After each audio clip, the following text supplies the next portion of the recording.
ದಕ್ಷಿಣ ಕರ್ನಾಟಕದ ತುಂಬ ಶಿಶುನಾಳ ಶರೀಫನ ಪದ್ಯವನ್ನು ಸಾರಿ ಹಂಚಿ ಮನೆ ಮನೆ ಹಳ್ಳಿ ಹಳ್ಳಿಗೆ ಹೋಗಿ ಆ ಪದ್ಯಗಳನ್ನು ಪ್ರಸಿದ್ಧಿ ಪಡೆಯೋ ಹಾಗೆ ಮಾಡಿದವರು ಯಾರು ಅಂದ್ರೆ ಆ ಭಾಗದ ಸಂತ ಶಿಶುನಾಳ ಶರೀಫನ ಭಕ್ತರು. ಈ ಭಾಗದೊಳಗೆ ನಮ್ಮ ಕಲ್ಯಾಣ ಕರ್ನಾಟಕದೊಳಗೆ, ನಮ್ಮ ಉತ್ತರ ಕರ್ನಾಟಕದೊಳಗೆ ಯಾವುದೇ ಒಂದು ಧರ್ಮಸಭೆ ನಡೀಲಿ, ಯಾವುದೇ ಒಂದು ಧಾರ್ಮಿಕ ಕಾರ್ಯಕ್ರಮ ನಡೀಲಿ, ಸಾಂಸ್ಕೃತಿಕ ಕಾರ್ಯಕ್ರಮ ನಡೀಲಿ, ಆ ವೇದಿಕೆ ಪೂರ್ಣ ಕಡ್ಕೋಳ ಮಡಿವಾಳೇಶ್ವರನ ಒಂದು ಪದ್ಯ ಹಾಡದೇ ಆ ವೇದಿಕೆ ಪೂರ್ಣ ಆಗೋದೇ ಇಲ್ಲ. ಅಷ್ಟರ ಮಟ್ಟಿಗೆ ಈ ಭಕ್ತರು ಹಳ್ಳಿ ಹಳ್ಳಿ ಸಂಚಾರ ಮಾಡಿ ಪದ್ಯಗಳನ್ನು ಸಾರಿ, ಭಜನೆಗಳನ್ನು ಸಾರಿ ಕಡ್ಕೋಳ ಮಡಿವಾಳಪ್ಪನ ನಿಜವಾದ ಭಕ್ತಿಯ ಪ್ರತೀಕವನ್ನು ತೋರಿಸಿದಂಥವ್ರು ಕಡ್ಕೋಳ ಮಡಿವಾಳಪ್ಪನ ಭಕ್ತರು. ನಾನು ಭಾಳ ಸಂತೋಷದಿಂದ ಹೇಳ್ತೀನಿ, ಈ ಭಾಗದೊಳಗೆ ಇಬ್ಬರು ಭಾಳ ದೊಡ್ಡ ಶರಣರು. ಒಂದು ಕಲಬುರಗಿಯ ಶರಣ ಬಸವೇಶ್ವರರು ಕೂಡ ಭಾಳ ದೊಡ್ಡ ಸಂತರು, ಭಾಳ ದೊಡ್ಡ ಪವಾಡ ಪುರುಷರು. ಆದರೆ ಕಡ್ಕೋಳದ ಮಡಿವಾಳಪ್ಪ ಮತ್ತು ಕಲಬುರಗಿ ಶರಣ ಬಸಪ್ಪಗಿರೋ ವ್ಯತ್ಯಾಸ ಏನು ಅಂದ್ರೆ, ಕಲಬುರಗಿ ಶರಣ ಬಸಪ್ಪ ಸಾಯುವ ಮಕ್ಕಳಿಗೆ ಆಶೀರ್ವಾದವನ್ನು ಮಾಡಿದ. ಮಕ್ಕಳು ಹುಟ್ಟುತ್ತಿದ್ದು ಅವೆಲ್ಲ ಸಾವು ಆಗುವಂಥ ಮಕ್ಕಳು. ಆದರೆ ಕಡ್ಕೋಳ ಮಡಿವಾಳಪ್ಪ ಸಾಯದ ಸಾಹಿತ್ಯವನ್ನು ಕೊಟ್ಟು ಹೋಗಿದ್ದಕ್ಕೆ ಇವನಿಗೆ ದೊಡ್ಡವ ಅನ್ನಬೇಕಾಗ್ತದೆ. ಎಂದೂ ಸಾವಿಲ್ಲ ಕಡ್ಕೋಳ ಮಡಿವಾಳಪ್ಪನ ಮಕ್ಕಳಿಗೆ, ಎಂದೂ ಸಾವಿಲ್ಲ. ಎಲ್ಲಿ ಸೂರ್ಯಚಂದ್ರವರೆಗೂ ಇರ್ತಾರ ಅಲ್ಲಿವರೆಗೂ ಕಡ್ಕೋಳ ಮಡಿವಾಳಪ್ಪನ ಮಕ್ಕಳು ಅಂದ್ರೆ ಯಾರು ಅಂದ್ರೆ ಅವ್ನು ಒಂದೊಂದು ಪದ್ಯಗಳನ್ನು ಏನು ರಚಿಸ್ಯಾನಲ್ಲ ಅವೆಲ್ಲ ಕಡ್ಕೋಳ ಮಡಿವಾಳಪ್ಪನ ಮಕ್ಕಳಿದ್ದಂಗೆ. ಅವು ಮಕ್ಕಳು ಎಂದೂ ಸಾವಾಗುವುದಿಲ್ಲ. ಅವಕ್ಕೆ ಎಂತಿಂಥ ಅರ್ಥಗರ್ಭಿತವಾದಂಥ ಪದ್ಯಗಳು ಕೇಳಬೇಕು. ಆ ಪದ್ಯಗಳನ್ನು ನಾವು ಕೇಳೋದ್ರಿಂದ ನಮ್ಮ ಸಮಾಜ, ನಮ್ಮ ಸಮಾಜದೊಳಗಿರುವಂಥ ಮನಸ್ಸುಗಳು ಸಂಕುಚಿತ ಭಾವನೆಯಿಂದ ಹೊರಗೆ ಬರೋಕ್ಕೆ ಸಾಧ್ಯ ಆಗುವಂಥ ಸಾಹಿತ್ಯ ಇರೋದು ಕಡ್ಕೋಳ ಮಡಿವಾಳಪ್ಪನ ಪದ್ಯದೊಳಗೆ. ಅಂಥ ಕಡ್ಕೋಳ ಮಡಿವಾಳಪ್ಪನನ್ನು ಕೊಟ್ಟಂಥ ಭೂಮಿ ಇದು. ಕಡ್ಕೋಳ ಅನ್ನೋದು ಇದು ಮಡಿವಾಳೇಶ್ವರನ ಕರ್ಮ ಭೂಮಿ, ಕಾಯಕ ಭೂಮಿ, ಅತ್ಯಂತ ಪ್ರೀತಿಯ ಭೂಮಿ ಇದು. ಈ ಭೂಮಿ ಒಳಗೆ ಅನೇಕರು ಆಗಿ ಹೋಗ್ಯಾರ, ಅನೇಕರು ತಿಳಿದು ಹೋಗ್ಯಾರ. ಅದರೊಳಗೆ ವೀರೇಶ್ವರ ಶರಣರು ಕೂಡ ಕಡ್ಕೋಳ ಮಡಿವಾಳಪ್ಪನ ಪದ್ಯಗಳನ್ನು ಅರಿತು ಅದನ್ನು ತಿಳಿದು ತಮ್ಮ ಬದುಕಿನೊಳಗೆ ಅಳವಡಿಸ್ಕೊಂಡು ಭಕ್ತರಿಗಾಗಿ ದುಡಿದು, ಭಕ್ತರಿಗಾಗಿ ಬಾಳಿ ಇವತ್ತು ಅವರು ಹೋಗಿ 37 ವರ್ಷ ಆದರೂ ಕೂಡ ಅವರು ನಮ್ಮೆಲ್ಲರ ಮಧ್ಯದೊಳಗೆ ವೇದಿಕೆ ಮೇಲೆ ನಮ್ಮ ಮನಸ್ಸೊಳಗೆ ಕಡ್ಕೋಳ ಮಡಿವಾಳಪ್ಪನ ಜಾಗದೊಳಗೆ ಅವರು ಸ್ಥಾನ ಪಡೆದಾರ ಅಂದ್ರೆ ಅವರು ಕಡ್ಕೋಳ ಮಡಿವಾಳಪ್ಪನ ಪ್ರೀತಿಯನ್ನು, ಆಶೀರ್ವಾದವನ್ನು ಪಡೆದಾರ ಅನ್ನೋದು ನಮ್ಮೆಲ್ಲರಿಗೂ ಕಣ್ಣೆದುರಿಗೆ ಬರ್ತದೆ. ಅಂಥ ವೀರೇಶ್ವರ ಶರಣರ ಬಗ್ಗೆ ನಮ್ಮ ಅಜ್ಜರು, ಮದ್ರಿಕಿ ಅಜ್ಜರು ಹೇಳ್ತಾ ಇದ್ರು, ವೀರೇಶ್ವರ ಶರಣರ ಬಗ್ಗೆ ನಾವು ಹೇಳೋದಲ್ಲ, ಭಕ್ತರ ಬಾಯಿಯಿಂದ ಕೇಳಬೇಕು ಅಂತ. ನಾವೆಲ್ಲ ಕೇಳ್ತಿರ್ತೀವಿ, ನಮ್ಮ ಕಡ್ಕೋಳ ಅಜ್ಜರು ವೀರೇಶ್ವರ ಶರಣರ ಬಗ್ಗೆ ಹೆಂಗಿದ್ರು ಅಂತ ಹೇಳ್ತಿರ್ತಾರೆ. ಭಾಳ ಖಡಕ್ಕಾಗಿ, ಭಾಳ ನಿಷ್ಠುರವಾಗಿ, ಭಾಳ ನೇರವಾಗಿ ಮಾತನಾಡಿ ಭಕ್ತರಿಗೆ ಉದ್ಧಾರ ಮಾಡಿದಂಥವ್ರು ಅಂತ ಕೇಳಿದ್ದೀವಿ. ಅಂಥ ವೀರೇಶ್ವರ ಶರಣರ ಪುಣ್ಯಾರಾಧನೆ ನಿಮಿತ್ತ ನಾವೆಲ್ಲ ಸೇರೀವಿ. ಒಂದಿಷ್ಟು ನಮ್ಮ ರುದ್ರಮುನಿ ಅಜ್ಜರ ಆಶೆ ಏನು ಅಂದರೆ, ಏನೇ ಇದ್ದರೂ ಕೂಡ ಒಂದಿಷ್ಟು ಸಭೆ ಆಗಬೇಕು, ಅವ್ರಿಗೆ ಧರ್ಮಸಭೆಗಳಾಗಬೇಕು. ಯಾಕೆ ಅಂತಂದ್ರೆ ಧರ್ಮಸಭೆ ಮೂಲಕ, ವೇದಿಕೆ ಮೂಲಕ ಒಂದಿಷ್ಟು ವಿಚಾರಗಳು ಹೊರಗೆ ಬೀಳ್ತವೆ, ಸಮಾಜಕ್ಕೆ ಒಂದು ಸಂದೇಶ ಹೋಗ್ತದೆ, ಸಮಾಜದೊಳಗೆ ಒಂದಿಷ್ಟು ಬದಲಾವಣೆ ಬರೋಕ್ಕೆ ಸಾಧ್ಯ ಆಗ್ತದೆ ಅನ್ನೋದು ಪೂಜ್ಯರ ಆಶಯ. ಆ ನಿಟ್ಟಿನೊಳಗೆ ವೀರೇಶ್ವರ ಶರಣರ ಪುಣ್ಯ ಸ್ಮರಣೆಯನ್ನು ಬರೀ ಅವರು ಸಜ್ಜಕ ಮಾಡಿ ಕಾಯಿ ಒಡೆದು ಮುಗಿಸ್ಲಿಲ್ಲ. ಅದಕ್ಕೊಂದು ಸಭೆ ಯೋಜನೆ ಮಾಡಿ ಒಂದಿಷ್ಟು ಪೂಜ್ಯರನ್ನು ಕರೆಸಿ, ಒಂದಿಷ್ಟು ಸಂಗೀತಗಾರನ ಕರೆಸಿ ಆ ಧರ್ಮಸಭೆಯನ್ನು ಆಯೋಜನೆ ಮಾಡ್ಯಾರ. ಇಲ್ಲಿ ಭಾಳ ಮುಖ್ಯವಾಗಿರುವಂಥದ್ದೇನು ಅಂದ್ರೆ, ನಮ್ಮ ಪರಮ ಪೂಜ್ಯರ ಆಶಯ ಹಂಗೆ ಸಂಸ್ಕೃತ ಸುಭಾಷಿತಕಾರ ಒಂದು ಕಡೆ ಬರೀತಾನೆ. ಏನಂತ ಬರೀತಾನೆ? ಅನ್ನದಾನಂ ಪರಮದಾನಂ ವಿದ್ಯಾದಾನಂ ನತಃಪರಂ ಅನ್ನೇನ ಕ್ಷಣಿಕ ತೃಪ್ತಿ ಯಾವ ಜೀವಂಚ ವಿದ್ಯಾ ಅಂತ ಬರೀತಾನೆ. ಏನು ಅಂತಂದ್ರೆ, ಅನ್ನದಾನ ಜಗತ್ತಿನೊಳಗೆ ಶ್ರೇಷ್ಠ ದಾನ. ಎಲ್ಲರೂ ನೀವು ಹೇಳ್ತೀರಿ ದಾನಗಳಲ್ಲಿ ಶ್ರೇಷ್ಠ ದಾನ ಯಾವುದು ಅಂದರೆ ಎಲ್ಲರೂ ಹೇಳ್ತೀರಿ ಏನು ಅನ್ನದಾನ ಭಾಳ ದೊಡ್ಡದ್ರಿ ಅಪ್ಪೋರ. ಆ ಸುಭಾಷಿತಕಾರ ಭಾಳ ಸುಂದರವಾಗಿ ಆಲೋಚನೆ ಮಾಡ್ಯಾನ. ಅನ್ನದಾನಕ್ಕಿಂತ ಇನ್ನೊಂದು ದೊಡ್ಡ ದಾನ ಅದು ಯಾವುದು ಅಂದರೆ ವಿದ್ಯಾದಾನ, ಜ್ಞಾನದಾನ ಅನ್ನೋದು ದೊಡ್ಡದು. ಹೆಂಗೆ ಅಂತ ಬರೀತಾನ ನಾವು. ಅನ್ನೇನ ಕ್ಷಣಿಕ ತೃಪ್ತಿ. ಅನ್ನ ಕ್ಷಣಿಕವಾದ ತೃಪ್ತಿಯನ್ನು ಕೊಡ್ತದೆ ಮನುಷ್ಯನಿಗೆ. ಈಗ ನಾವು ಉಂಡಿವಿ ಅಂದ್ರೆ ಮುಂಜಾನೆ ಉಣಂಗಿಲ್ಲ ಅನ್ನಂಗಿಲ್ಲ, ಮತ್ತು ಮುಂಜಾನೆ ಬೇಕು. ಮುಂಜಾನೆ ಉಂಡ್ರೆ ಮತ್ತು ಸಂಜೆಗೆ ಉಣಂಗಿಲ್ಲ, ಮಧ್ಯಾಹ್ನ ಉಣಂಗಿಲ್ಲ ಮತ್ತು ಬೇಕೇ. ಆದ್ರೆ ಅನ್ನ ಕ್ಷಣಿಕ ತೃಪ್ತಿ ಕೊಡ್ತದೆ. ಆದ್ರೆ ಜ್ಞಾನ ಅನ್ನೋದು, ವಿದ್ಯೆ ಅನ್ನೋದು ಎಲ್ಲಿವರೆಗೂ ಮನುಷ್ಯನ ಜೀವ ಇರ್ತದೆ. ಅನ್ನೇನಕ ಕ್ಷಣಿಕ ತೃಪ್ತಿ ಯಾವ ಜೀವಂಚ ವಿದ್ಯೆ, ಎಲ್ಲಿವರೆಗೂ ಮನುಷ್ಯನ ಜೀವ ಇರ್ತದೆ, ಉಸಿರಿರ್ತದೆ, ಅಲ್ಲಿವರೆಗೂ ಅದು ಜ್ಞಾನದ ಬುತ್ತಿಯನ್ನು ಆತಕ್ಕೆ ಕೊಡ್ತದೆ, ಜ್ಞಾನದ ಬೆಳಕನ್ನು ಅವನಿಗೆ ಕೊಡ್ತದೆ. ಆದ್ದರಿಂದ ಅನ್ನದಾನಕ್ಕಿಂತ ವಿದ್ಯಾದಾನ ದೊಡ್ಡದು, ಜ್ಞಾನದಾನ ದೊಡ್ಡದು ಅಂತ ತಿಳ್ಕೊಂಡು ಪೂಜ್ಯರು ವೀರೇಶ್ವರ ಪುಣ್ಯ ಸ್ಮರಣೆಯ ಧರ್ಮಸಭೆಯನ್ನು ಆಯೋಜನೆ ಮಾಡಿ ಒಂದಿಷ್ಟು ಧರ್ಮದ ಅನುಭೂತಿಗಳನ್ನು, ಅನುಭವಗಳನ್ನು ಭಕ್ತರಿಗೆ ಹಂಚುವಂಥ ಒಂದು ಪ್ರಯತ್ನ. ಈ ಪ್ರಯತ್ನದಲ್ಲಿ ನಮ್ಮ ಮಾಗಣಿಗೇರಿ ಪೂಜ್ಯರು ಈಗ ತಾನೇ ಅವ್ರು ಹೇಳಿದ್ರು, ನಾನು ಪಟ್ಟಾಧಿಕಾರ ಆಗಿ 5-6 ತಿಂಗಳಾಯಿತು ಅಂತ. ಸಣ್ಣವರು ಇದ್ದರೂ ಕೂಡ ಭಾಳ ಸುಂದರವಾದ ಮಾತುಗಳನ್ನು ಆಡಿದ್ರು. ಅವರಿಗೊಮ್ಮೆ ನೀವು ಜೋರಾದ ಚಪ್ಪಾಳೆಯನ್ನು ತಟ್ಟಬೇಕು. ಯಾಕೆಂದ್ರೆ ಪೂಜ್ಯರು ಸಣ್ಣವರಿದ್ದರೂ ಕೂಡ ಇಷ್ಟು ನಿರರ್ಗಳವಾಗಿ ಭಕ್ತರನ್ನ ಕುರಿತು ಒಳ್ಳೊಳ್ಳೆ ಮಾತುಗಳನ್ನು ಆಡಿದಾಗ ನೀವು ಒಂದಿಷ್ಟು ಚಪ್ಪಾಳೆ ತಟ್ಟಿದ್ರಿ ಅಂದ್ರೆ ಮತ್ತೆ ಪೂಜ್ಯರು ಮತ್ತೆ ಪುಸ್ತಕ ತಿರುಗಿ ಹಾಕ್ತಾರೆ, ಮತ್ತಿಷ್ಟು ವಿಷಯಗಳು ತಿಳ್ಕೊತಾರೆ, ಮತ್ತೆ ನಿಮ್ಮ ಮುಂದೆ ಹೇಳೋಕೆ ಪ್ರಯತ್ನ ಮಾಡ್ತಾರೆ. ನೀವೇನು ಚಪ್ಪಾಳೆ ಹೊಡಿಲಿಲ್ಲ, ಏನೂ ಹೊಡಿಲಿಲ್ಲ ಅಂದ್ರೆ ಎಟ್ಟು ಹೇಳಿದ್ರು ಅಟ್ಟೆ ಅದು ಬಿಡು, ಅದು ಬಿಟ್ಟು ಬಿಡ್ತಾರೆ ಅವರು. ಹೆಂಗೆ ಕಡ್ಕೋಳು ಮಡಿವಾಳಪ್ಪ ಎಷ್ಟು ನಿಷ್ಠುರವಾಗಿ ಹೇಳ್ಯಾನ ನಿಮಗೆಲ್ಲ. ನಾವು ಈ ಪದ್ಯಗಳನ್ನು ಕೇಳಿದೀವಿ. ನಮ್ಮ ಮಾಂತೇಶನ ಮಗ ಅಂತ ನನಗೂ ಗೊತ್ತಿರಲಿಲ್ಲ, ಭಾಳ ಸುಂದರವಾದ ಸಂಗೀತವನ್ನು ಹಾಡಿದ. ಅಂಥ ಒಳ್ಳೊಳ್ಳೆ ಸಂಗೀತಗಳನ್ನು ಸಮಾಜಕ್ಕೆ ಕೊಡೋಕೆ ಕಡ್ಕೋಳು ಮಡಿವಾಳಪ್ಪಗೆ ಯಾರು ಪ್ರೇರಣೆಯಾಗಿದ್ದು ಅಂದರೆ ಸಮಾಜನೇ ಪ್ರೇರಣೆಯಾಗಿದ್ದು. ನಿಮಗೆ ಸ್ವಲ್ಪ ನೋವು ಅನ್ನಿಸಿದ್ರು ಪರವಾಗಿಲ್ಲ, ಅವ ಉಂಡಂಥ ನೋವು, ಅವ ಅನುಭವಿಸಿದಂಥ ಅವಮಾನಗಳು ಕಡ್ಕೋಳು ಮಡಿವಾಳಪ್ಪನ ಗಟ್ಟಿ ಮಾಡೋದು. ಅವನು ಭಾಳ ಗಟ್ಟಿ ಧ್ವನಿಯೊಳಗೆ ನಿಷ್ಠುರವಾಗಿ ಸಮಾಜವನ್ನು ಕುರಿತು ಅವನಿಗೆ ಏನಂದರೂ ಪರವಾಗಿಲ್ಲ, ಸಮಾಜಕ್ಕೆ ಒಂದು ತಿಳುವಳಿಕೆ ಹೇಳಬೇಕು ಅನ್ನೋ ದೃಷ್ಟಿಕೋನದಿಂದ ಅನೇಕ ಪದ್ಯಗಳನ್ನು ಭಾಳ ನಿಷ್ಠುರವಾಗಿ ಕಡ್ಕೋಳು ಮಡಿವಾಳಪ್ಪರು ಬರೆದಾರೆ. ಭಾಳ ಪದ್ಯಗಳನ್ನು ಅವ್ರು ಎಷ್ಟು ನಿಷ್ಠುರವಾಗಿ ಬರೆದಾರ ಅಂದರೆ ಕೆಲವು ಜನ ಆಶ್ಚರ್ಯ ಆಗ್ತಾರೆ, ಸಾಹಿತ್ಯದೊಳಗೆ ಈ ರೀತಿ ಶಬ್ದಗಳನ್ನು ಕೂಡ ಪ್ರಯೋಗ ಮಾಡ್ಯಾರ ಅನ್ನೋದು. ಅಂದ್ರೆ ಅಷ್ಟು ನಿಷ್ಠುರವಾಗಿ ಬರೆಯೋಕ್ಕೆ ಕಾರಣ ಏನು ಅಂದರೆ ಸಮಾಜ ಅವ್ರನ್ನ ಭಾಳ ಪ್ರೀತಿಯಿಂದನೂ ಕಾಣ್ತು, ಮತ್ತು ಅಷ್ಟೇ ಅನುಮಾನದಿಂದ ಅವಮಾನನೂ ಕೂಡ. ಅವರು ಯಾರೇ ಸಂತರಾಗಲಿ ಮಹಂತರಾಗಲಿ ಯಾರೂ ಅಷ್ಟು ಸರಳವಾಗಿ ದೊಡ್ಡವರಾಗಿಲ್ಲ. ಈಗ ರುದ್ರಮುನಿ ಶಿವಾಚಾರ್ಯರು ಇಲ್ಲಿ ನಮ್ಮ ಮುಂದೆಲ್ಲ ಕುಂತಾರ. ಇವರು ಎಷ್ಟು ಕಷ್ಟ ಉಂಡಾರ, ಎಷ್ಟು ಅವಮಾನ ಆಗ್ಯದ, ಎಷ್ಟು ಅನುಭವಿಸ್ಯಾರ ಅನ್ನೋದು ಈಗ ನಮಗೆ ಗೊತ್ತಾಗೋದಿಲ್ಲ, ಮುಂದಿನ ಪೀಳಿಗೆಗೆ ಗೊತ್ತಾಗ್ತದೆ. ಏನು ಅಂದ್ರೆ ಇಲ್ಲಿ ಏನಿತ್ತು, ಕಡ್ಕೋಳು ಮಡಿವಾಳಪ್ಪಂದು ಒಂದು ಸಣ್ಣ ಮಠ ಬಿಟ್ಟರೆ ಏನಿತ್ತು ಈ ಭಾಗದೊಳಗೆ. ಇಷ್ಟು ದೊಡ್ಡ ಸುಮಾರು 5-6 ಎಕರೆ ಒಳಗೆ ಮಠವನ್ನು ಬೆಳೆಸ್ಯಾರ. ಇಲ್ಲಿ ಕಣ್ಣಿಗೆ ಕಾಣ್ತದೆ ಸುಮಾರು 50 ಲಕ್ಷಕ್ಕಿಂತ ಹೆಚ್ಚಿನ ಬೆಲೆ ಬಾಳೋ ತೇರು ನಿರ್ಮಾಣ ಮಾಡ್ಯಾರ. ಬೇಕು ಬೇಡಾದಷ್ಟು ಶಾಖಾ ಮಠಗಳನ್ನು ನಿರ್ಮಾಣ ಮಾಡ್ಯಾರ. ಬೇಕು ಬೇಡಾದಷ್ಟು ಶಿಷ್ಯ ಬಳಗವನ್ನು ತಯಾರು ಮಾಡ್ಯಾರ. ಒಂದೇ ಮಠದೊಳಗೆ ಪುರಾಣ ಪ್ರವಚನವನ್ನು ಪೂಜ್ಯರು ಮಾಡೋದಿಲ್ಲ. ಇಲ್ಲಿಂದ ಮತ್ತೊಂದು ಹಳ್ಳಿಗೆ ಹೋಗ್ತಾರೆ. ಆ ಊರಿನ ಭಕ್ತರು ಬಂದಾರೆ ಇಲ್ಲಿ ಶಾಪುರ ತಾಲೂಕಿನ ಮುಡಬೋಳದೊಳಗೆ. ಅದ್ರ ಮಗ್ಗಲು ಇನ್ನೊಂದು 2 ಊರುಗಳು ಬರ್ತಾವ. ಅಲ್ಲ ಬಸವೇಶ್ವರ ಅದನಲ್ಲಿ ಬುದ್ಧಿ, ಅದು ಯಾವುದೋ ಊರಿಗೆ ಹೋಗ್ತೀವಲ್ಲ ವರ್ಷ,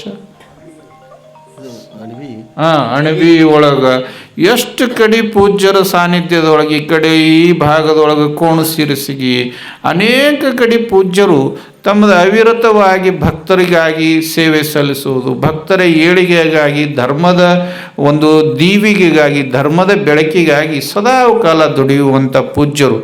ಈ ಭಾಗದೊಳಗೆ ಕಡ್ಕೋಳು ಮಡಿವಾಳ ಈ ಮಠ ನೋಡಿದ್ರೆ ಸುಮಾರು 10 ತಲೆಮಾರಿಗೆ ಆಗುವಷ್ಟು ಆಸ್ತಿಯನ್ನು, 10 ತಲೆಮಾರು ಮಾಡುವಂಥ ಅಭಿವೃದ್ಧಿಯನ್ನು ಒಂದೇ ತೆಲಿಗೆ ಮಾಡಿದಂಥವ್ರಿಗೆ ಕೀರ್ತಿ ಯಾರಿಗೆ ಅಂದ್ರೆ ಡಾಕ್ಟರ್ ರುದ್ರಮುನಿ ಶಿವಾಚಾರ್ಯ ಸಲ್ತ. ಸುಮಾರು 16 ಕೋಟಿಗಳನ್ನು ತಂದು, ಅದು ಅವ್ರು ಹೆಂಗೆ ತಂದರು, ಕಡ್ಕೋಳದ ಮಡಿವಾಳಪ್ಪ ಅವ್ರಿಗೆ ಹೆಂಗೆ ಆಶೀರ್ವಾದ ಮಾಡ್ಯಾನೋ ಅವರಿಗೆ ಗೊತ್ತು. ಅವರಿಬ್ಬರ ಮಧ್ಯದ ಇರುವಂಥ ಒಂದು ಅನುಭೂತಿ, ಅವರ ಅನುಭವ ಸಮಾಜಕ್ಕಿಂತ ದೊಡ್ಡ ಕೆಲಸವನ್ನು ಕೊಟ್ಟದು. ನಾವು ಭಾಳ ಸಲ ಹೇಳ್ತಿರ್ತೀವಿ, ಕಡ್ಕೋಳ ಮಡಿವಾಳಪ್ಪ ಹೆಚ್ಚು ಕಡಿಮೆ ನಮ್ಮ ಮಧ್ಯದೊಳಗೆ ಯಾರ ರೂಪದೊಳಗೆ ಕಾಣ್ತಾನೆ ಅಂದ್ರೆ ಡಾಕ್ಟರ್ ರುದ್ರಮುನಿ ಶಿವಾಚಾರ್ಯ ರೂಪದೊಳಗೆ ಕಾಣ್ತಾನೆ. ಒಮ್ಮೊಮ್ಮೆ ಮುತ್ಯನೂ ಭಾಳ ಖಡಕವಾಗಿ ಮಾತಾಡ್ತಿರ್ತಾನೆ, ಒಮ್ಮೊಮ್ಮೆ ನಮಗೂ ಮಾತಾಡ್ತಿರ್ತಾನೆ. ನಿನಗೆ ತಿಳಿಯಲ್ಲ ಸುಮ್ಮಿರೋ ಮತ್ತೆ ಹಿಂಗೆ ಮಾತಾಡ್ಬೇಕಂತಾನೆ. ಒಮ್ಮೊಮ್ಮೆ ನಾ ಅಂತೀನಿ ಮಡಿವಾಳಪ್ಪ ಬಂದಾನಪ್ಪ, ಇನ್ನೊಂದು 2 ನಿಮಿಷ ಬಿಟ್ಟು ಮಾತಾಡ್ತೀನಿ ನಿನಗಂತೀನಿ.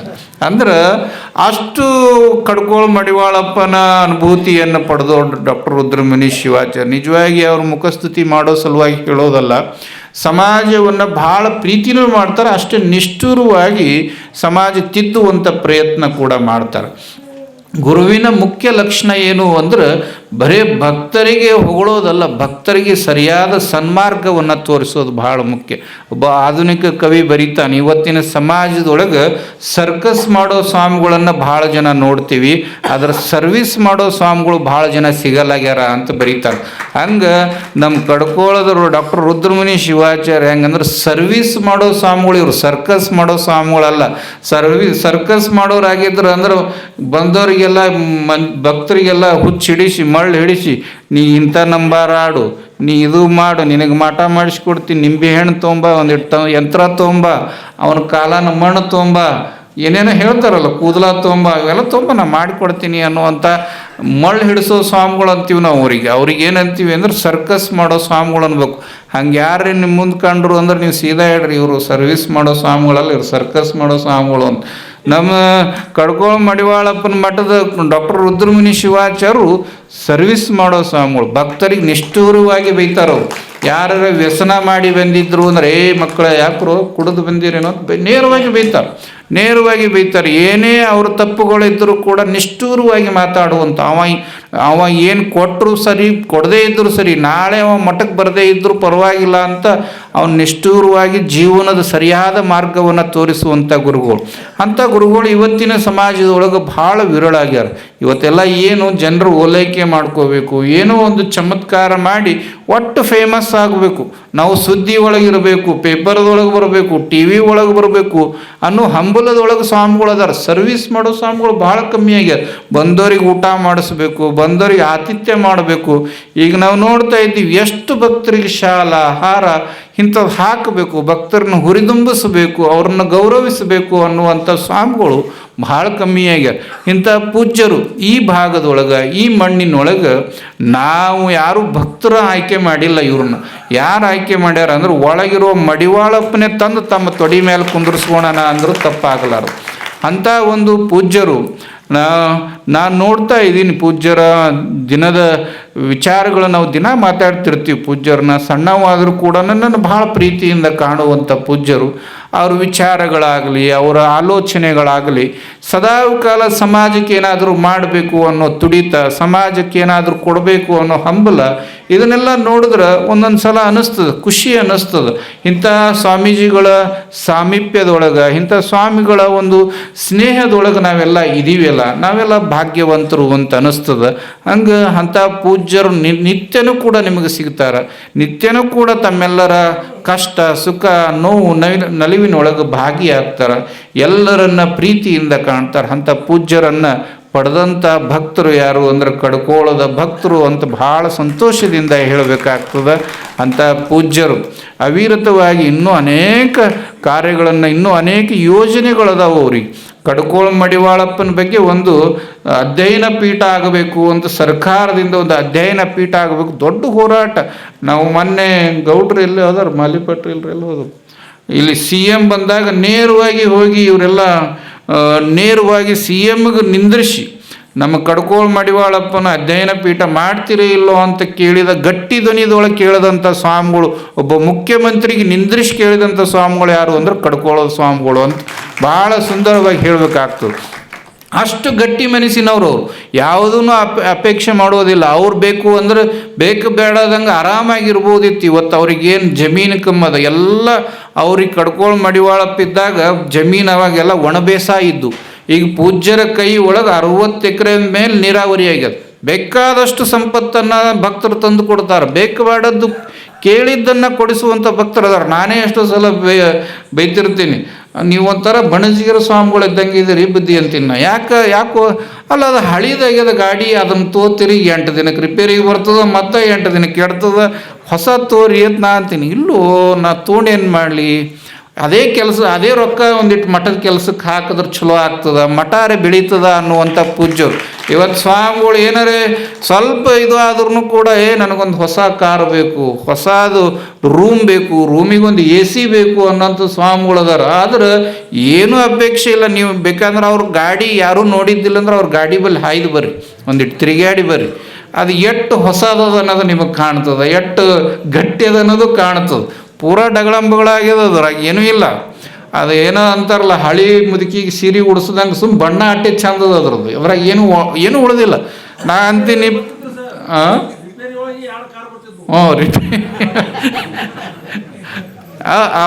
ಆದ್ರೆ ಅಜ್ಜರದ ಅಪೇಕ್ಷೆ ಏನು ಅಂದ್ರೆ ರೊಕ್ಕ ಯಾಕೆ ವೇಸ್ಟ್ ಮಾಡೋದು, ಮಠದ ಅಭಿವೃದ್ಧಿಗೆ ಹಾಕಮ್ಮಿ. ಮಠ ಇನ್ನೊಂದಿಷ್ಟು ಬೆಳೀತು ಅಂದ್ರೆ ಭಕ್ತರು ಸಂತೋಷ ಆಗ್ತಾರೆ, ಭಕ್ತರು ನೋಡಿ ಆನಂದ ಪಡ್ತಾರೆ. ಈಗ ಇಲ್ಲೊಂದು ಹೊಸ ಬಿಲ್ಡಿಂಗ್ ಕಟ್ಟ್ಯಾರ, ಇಲ್ಲಿ ದಾಸೋಗ ಭವನ ಅಂತ ಇಲ್ಲಿ ಕಟ್ಟ್ಯಾರ. ಇದು ಕಟ್ಟೋದು ಬದಲಿ ಕಾರ್ ತೋರಿ ಅಂದೀವಿ ನಾವು. ಇನ್ನು ಏನೇನೋ ಕಟ್ಟಾಕತ್ತಿದ್ರು. ನಾ ಹೇಳಿದೆ 2-3 ಸಲ ಹೇಳಿದೆ, ಇಲ್ಲ ಒಂದು ಕಾರ್ ತೋರಿ ಸ್ವಾಮಿಗಳ, ಕಾರ್ ತೋರಿ ಅಜ್ಜರ, ಎಲ್ಲರೂ ಕೆಟ್ಟು ನಿಂತು ಅಂದ್ರೆ ಚಂದ ಅನ್ಸಲ್ಲ ನಿಮಗೆ ಅಂತ ನಾ ಅಂತಿದ್ದೆ. ಇಲ್ಲ ಬ್ಯಾಡ ನಾ ಮತ್ತೆ ಮುಂದೆ ಕಾರ್ ತೋತೀನಿ. ಅದಕ್ಕೆ ನಾ ಏನು ವಿಚಾರ ಮಾಡೀನಿ, ವೀರೇಶ್ವರ ಶರಣರು ಪುಣ್ಯತಿಥಿಯಾಗ ನಾವೆಲ್ಲ ಕೂಡೀವಿ, ನೀವೆಲ್ಲರೂ ತಯಾರಾದ್ರಿ ಅಂದ್ರೆ ಹೊಸದೊಂದು ಗಾಡಿ ಮುಂದಿನ ವರ್ಷ ಈಗ ಬರೋ ದಿನಮಾನದಾಗ ತಂದು ಬಿಡಮ್ಮಿ. ನೀವೆಲ್ಲರೂ ಕೈ ಹಚ್ಚಬೇಕು, ಎಲ್ಲ ಭಕ್ತರು ಕೈ ಹಚ್ಚಬೇಕು. ನೀವೆಲ್ಲರೂ ಕೈ ಹಚ್ಚಿದ್ರಿ ಅಂದ್ರೆ ಗೌಡಪ್ಪ ನಂದು 51,000 ರೂಪಾಯಿ ನೋಡಿ ಅಜ್ಜರ ಕಾರಿಗೆ ಫಿಕ್ಸ್.